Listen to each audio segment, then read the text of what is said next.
LaPortia Renee put this to rest. LaPortia Renee put this to rest. Can I say it again? Hey fam, what's up, what's up, what's up? This is Robert Anton here, robertanton.com, coming to you with your no frills, the voice commentary from a singer. And tonight the top 10 did their thing. Let me tell you what happened. Fam, tonight the top 10 again sing for the public vote. Blake and Gwen Stefani are slated to sing their new duet. The contestants are singing songs that inspire them. And 2 will be going home tomorrow night, so there'll be a bottom 3. 1 will be saved on the Twitter Instant Save. So let's get this show on the road. We started out with TeamJHud. It was Davon Fleming. He did Hurt by Christina Aguilera. And Davon started out the show with JHud and him acting up in rehearsal. They were shouting like they was in church and doing all kind of things. I thought he was going to do a church song, but he didn't. They were looking like they were having a real good time together though. On stage, he didn't pick a male song again. And y'all know I've been trying to say, come on man, let's pick a male song. Some Donny Hathaway, some Sylvester, some Luther, somebody said some James Ingram, anything. But he is taking on the divas, so he was giving me that Luther look with his jacket on, and the melody sit real good in his range. He had a full string orchestra backing him up that suited the drama of the song very well, and he vocally brought the drama too. I'll admit that I wonder how it would sound if he brought it down like a third, because it was getting a little offensive, and this is what I wrote. It was getting a little offensive at one point with the music being loud and him kind of wailing away, and then they brought the music back down and he flexed some falsetto and a lighter tone,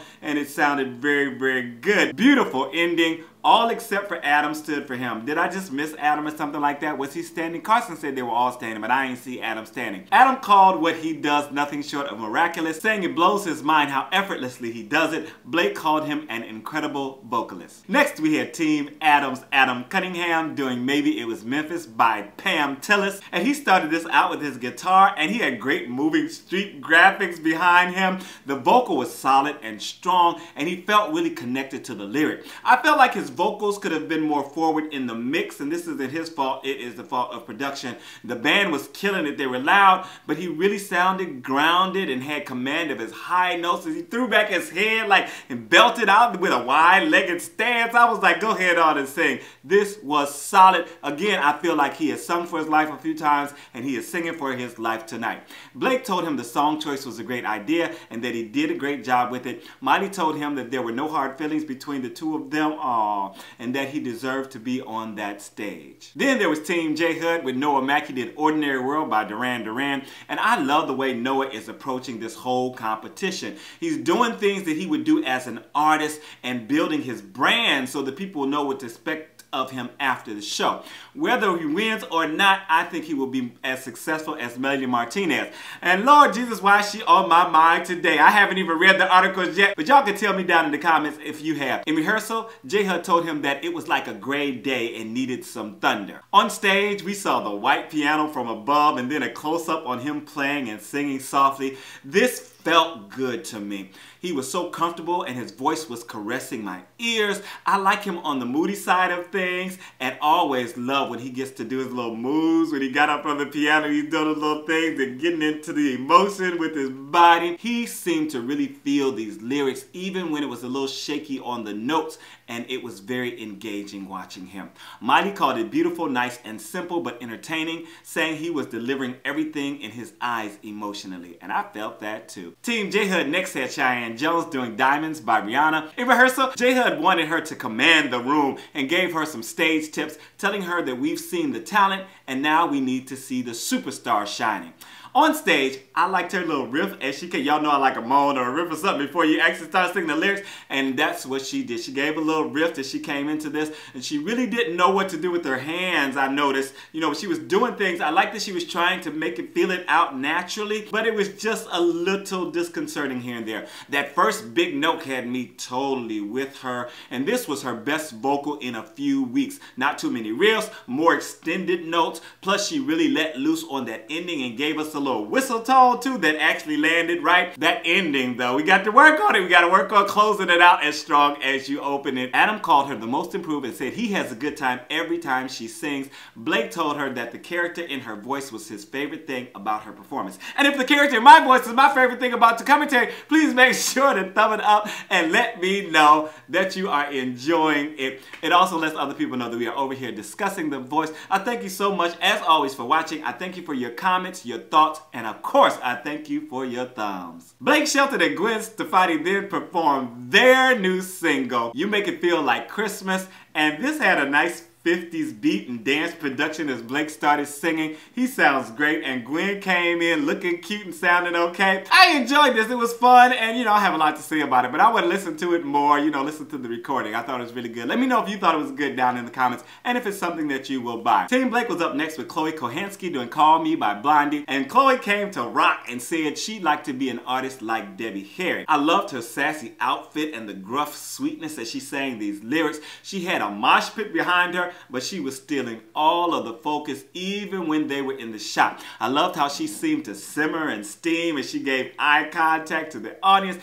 and this really worked her lower range, and it was very solid, and she had me gyrating along with her at the ending. I was like, she was doing all this, and I was all up in there with her. Very, very nice. I love this performance. And did you hear Carson say, I'll be watching more of that later? Watch yourself, Carson. Now, this is a young girl. Now, watch yourself. Next up, we had TeamBlake. It was Keisha Renee. She did All By Myself by Celine Dion. And this song seemed made for a voice like Keisha. And it started nice and simple with just voice and piano. And she was laying the groundwork and telling the story. The strings were a really nice touch. And the simplicity was very pretty. But I was waiting for the big notes. I was waiting for those big notes. And she did not disappoint. She brought the emotion and the drama, took it to church like she do, and ended with fireworks. Just one big, beautiful note. All the coaches stood for her. Such a wonderful thing, and I just feel like she just is still so much untapped, so much that she hasn't shown us. She hasn't really let loose, and so I know we are going to see some fireworks next time she performs. Then there was Team Miley's Ashlyn Craft. She did I Hate Myself for Loving You by Joan Jett and the Blackhearts,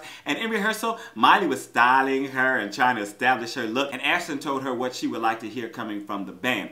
On stage, Ashlyn seemed a little unsure what to do with her mic. I think she tried to pull it off and was going to do something, but then she put it back on. Her voice was sounding really good, and she seemed a little veiled and reserved in this performance to me. I liked her carrying down the mic stand and dragging it around behind her, all sparkly. The mic stand was all sparkly along with her mic, and getting to sing right to the audience. The violin solo was just so powerful and unreserved. If you notice the difference between that, what she was doing and really feeling what she was doing, and the way Ashlyn was just kind of very poised, and this was supposed to be like her showing her power and all that, and she just seemed very aloof to me. Again, she sounded the part vocally, but didn't really walk the walk. She wasn't really giving me that sass and that in your face. Even the ending fist, was kind of half-baked. She was kind of, supposed to be doing, I guess, something like, but she just kind of was like this, and I was like, okay.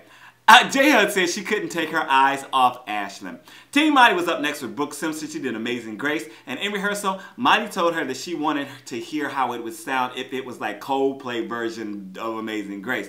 So on stage, Brooke started out a cappella with just a little chord cue to get her in. This was low down in her range, and she showed off some full resonant tones. So pretty as she went into the second verse and belted out some powerful, clear notes. Her vibrato was in full effect for this, and she was wailing out some high notes by the time the choir came in and confetti started falling like she'd already won the show. I was like, y'all better set her up. This was very touching though, as she brought it back down for the ending and made it very personal. You could just see it in her face, the way she was like acknowledging it for herself, and all the coaches stood for her beautiful performance. TeamBlake was up next. It was Red Marlowe. He did That's What I Love About Sunday by Craig Morgan.